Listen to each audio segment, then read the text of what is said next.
नित्य स्वामी दर्शन 16 सप्टेंबर. श्री गणेशाय नमः. श्री गुरुदेव दत्त. माझ्या प्राणप्रिय स्वामी भक्तांनो, एक कायम लक्षात ठेवा की ध्यानाची अंतिम पायरी गाठल्याशिवाय नामसाधना म्हणावी तेवढी आणि मानवी तशी रंगत नाही. म्हणून ध्यानाला बसणे अतिशय आवश्यक आहे. सर्व इंद्रियांच्या सहकार्याने आणि संवेदनशील मन स्वामींच्या प्रकट रूपाकडे एकाग्र करून ध्यानाला बसावे. बाह्य जगाशी संपर्क टाळून अंतर्मनातील सर्व व्यवहार स्वामी मनाशी एकदा का एकटवले की ध्यान चटकन लागते. त्यासाठी मन आणि एकूणच जगण्याची वृत्ती धार्मिक लागते. याचा अभिप्रेत अर्थ असा की परमेश्वरी अस्तित्वाविषयी अपार प्रेम आणि श्रद्धा कारंजासारखी मनात उसळत राहावी लागते.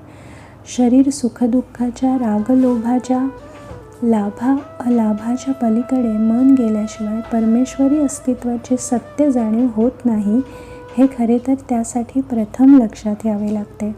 खरे सांगू, मन आणि आपले एकूणच अस्तित्व निर्मळ झाल्याशिवाय, निर्विचार झाल्याशिवाय ध्यान चटकन लागतच नाही.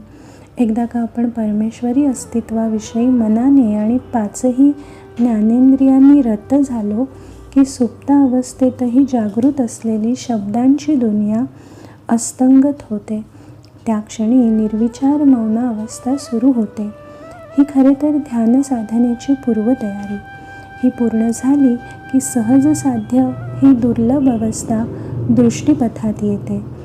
ह्या सहज साध्य अवस्थेत स्वामी नाम अलगदपणे प्रवेश करते.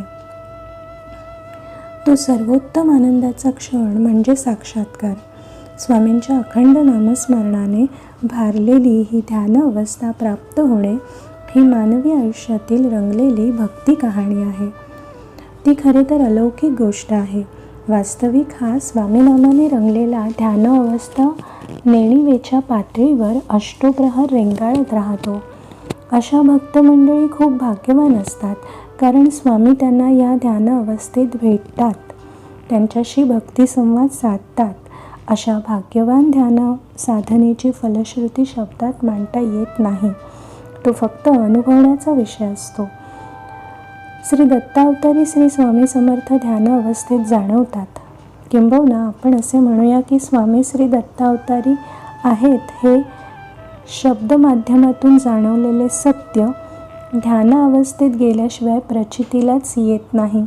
म्हणून माझ्या प्राणप्रिय स्वामी भक्तांनो, सहज साध्य अवस्था प्रत्यक्ष अनुभवा.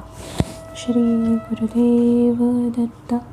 श्री गुरुदेव दत्त. श्री गुरुदेव